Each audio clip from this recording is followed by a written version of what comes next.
الرحیم وآتوا الیتامی اموالہم، اور دے دو یتیموں کو ان کے مال، ولا تتبدلوا الخبیث بالطیب، اور نہ تبدیل کرو ردی مال کو عمدہ مال کے بدلے میں، ولا تأکلوا اموالہم الی اموالکم، اور نہ کھاؤ ان کے مال اپنے مالوں کے ساتھ ملا کر، انہ کان حوبا کبیرا، بے شک یہ ہے بہت بڑا گناہ۔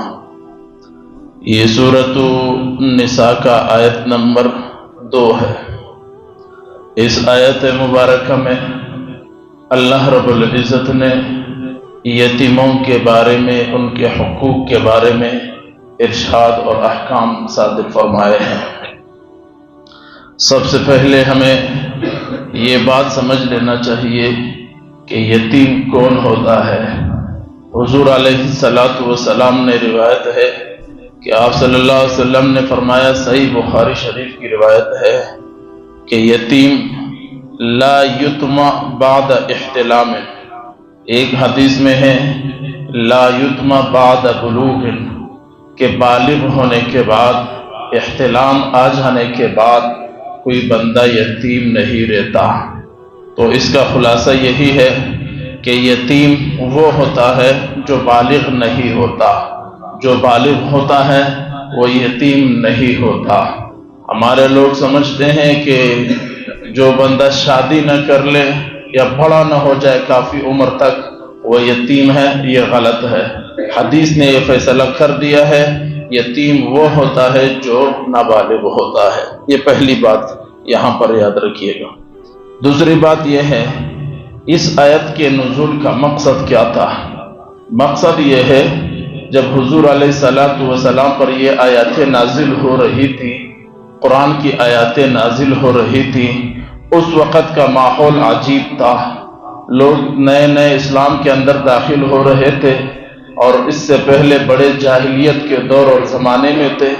وہ یتیموں کے مال کو اپنا مال سمجھتے تھے، یتیموں کی لڑکیوں کو، یتیم بچیوں کو اپنی نکاح میں اور اپنے عیش پرستی کے لیے استعمال کرتے تھے، کوئی لحاظ کسی چیز کا نہیں رکھتے تھے۔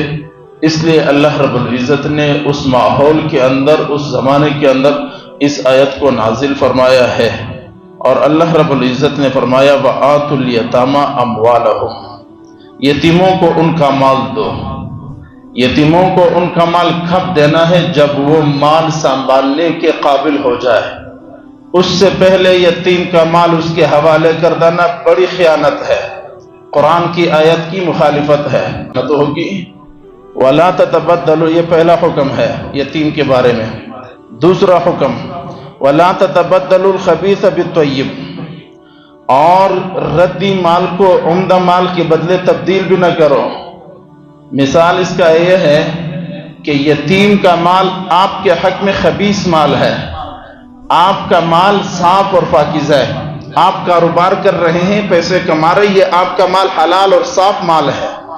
وہ یتیم کا مال یتیم کے لیے صاف اور حلال ہے، یتیم کا مال آپ کے لیے خبیث ہے۔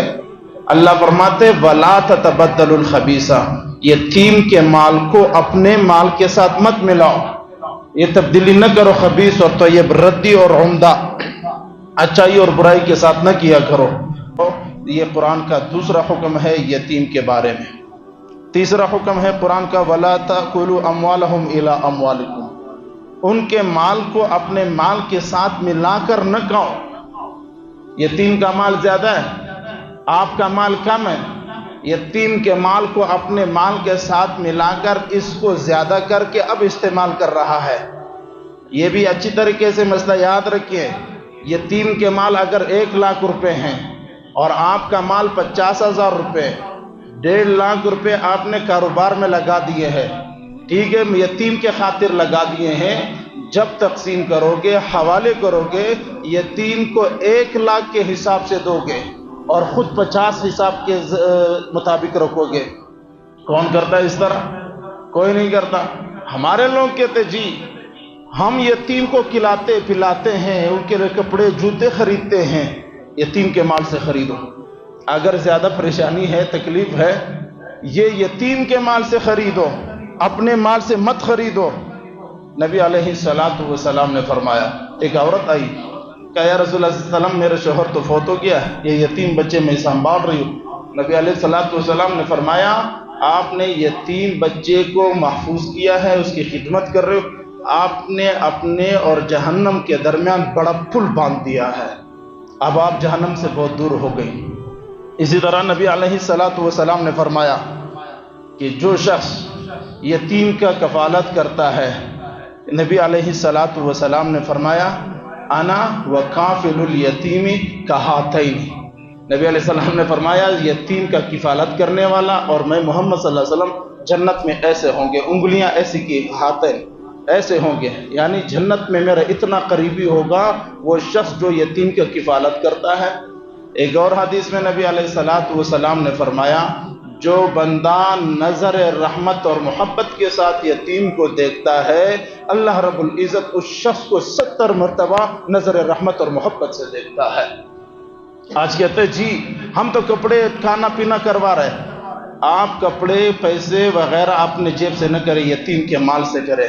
اگر یتیم کے مال سے آپ یتیم کا مال نہیں ہے، اپنی طرف سے کر لے، اس کا بہت بڑا اجر اور ثواب ہے۔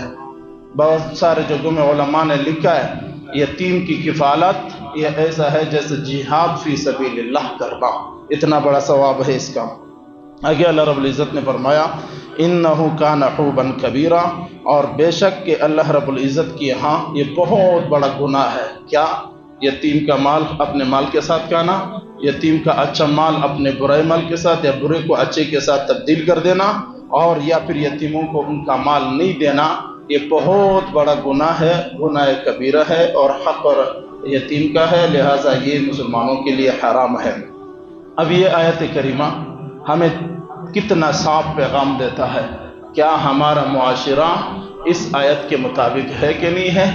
کیا ہم اپنے گھروں میں اس چیزوں کا لحاظ رکھتے ہیں کہ نہیں رکھتے ہیں؟ اللہ تعالیٰ اس پر عمل کرنے کی توفیق